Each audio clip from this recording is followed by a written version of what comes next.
Hi friends, అందరికీ నమస్తే. ఈరోజు స్వప్నాస్ కిచెన్లో చాలా క్రిస్పీగా దోశ చేశాను. ఎలా చేయాలో చూపిస్తున్నాను. ఎక్కడ స్కిప్ చేయకుండా చూడండి ఫ్రెండ్స్, మీకు నచ్చుతుంది. చాలా రుచిగా ఉంది. ఒకటికి 4-5 తింటారండి. సన్నగా క్రిస్పీగా చాలా భలే వచ్చాయండి. చూడండి ఫ్రెండ్స్, ఇప్పుడు ఒక గిన్నె తీసుకొని 2 కప్పుల రేషన్ బియ్యం తీసుకుంటున్నాను.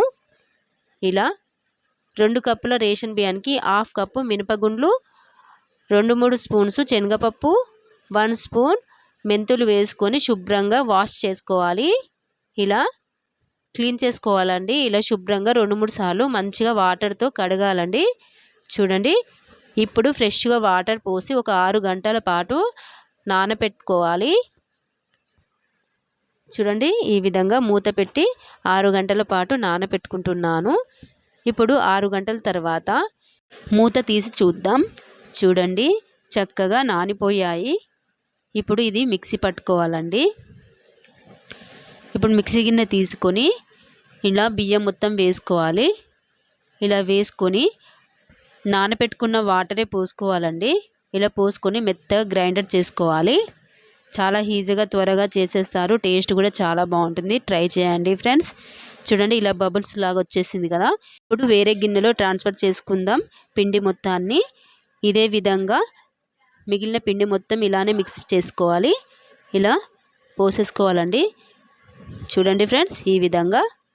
ఇప్పుడు ఒక్కసారి చేతితో ఇలా కలుపుకుందాం. ఇలా మంచిగా కలుపుకోవాలండి చేతితో. ఇలా కలుపుకొని ఇప్పుడు మూత పెట్టి రాత్రంతా పులవనిద్దామండి ఈ పిండిని. ఈ పిండి పులిస్తేనే చాలా బాగుంటుంది, చాలా రుచిగా ఉంటుంది, క్రిస్పీగా వస్తుంది. చూడండి ఫ్రెండ్స్, మార్నింగ్ 8 o'clockకి చూశానండి. దోసపిండి మొత్తం పొంగిందండి. చూడండి మీరే. ఇప్పుడు దోసపిండిలో సాల్ట్ వేసుకుందాం. వేసుకొని మంచిగా కలుపుకుందామండి.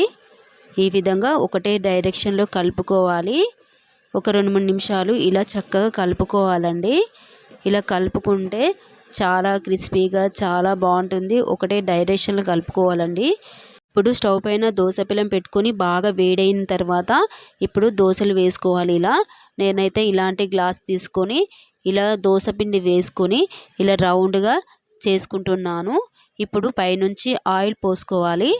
చూడండి ఫ్రెండ్స్, ఈ విధంగా. ఇప్పుడు స్టవ్ పెద్దగా పెట్టేసి కాల్చుకోవాలి. చాలా బాగా వస్తుంది. త్వరగా చేసేస్తారండి. దోశ అయితే టేస్ట్ కూడా చాలా బాగుంటుంది. చాలా క్రిస్పీగా వస్తుంది.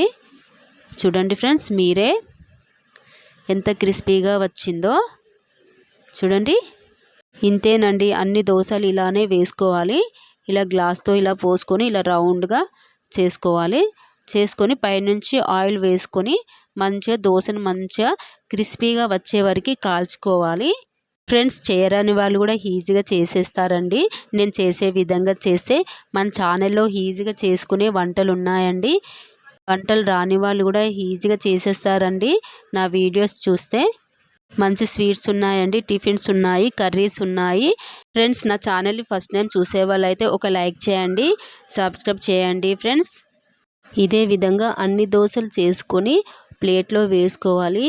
ఇంతేనండి, క్రిస్పీ దోశలు రెడీ.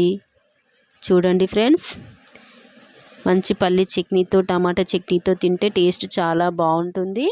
ట్రై చేయండి ఫ్రెండ్స్. ఈ వీడియో మీకు నచ్చితే లైక్ చేయండి, సబ్స్క్రైబ్ చేయండి, షేర్ చేయండి, మన ఛానల్ని ఫాలో అవ్వండి. హాయ్ ఫ్రెండ్స్, మరొక వీడియోతో వస్తా.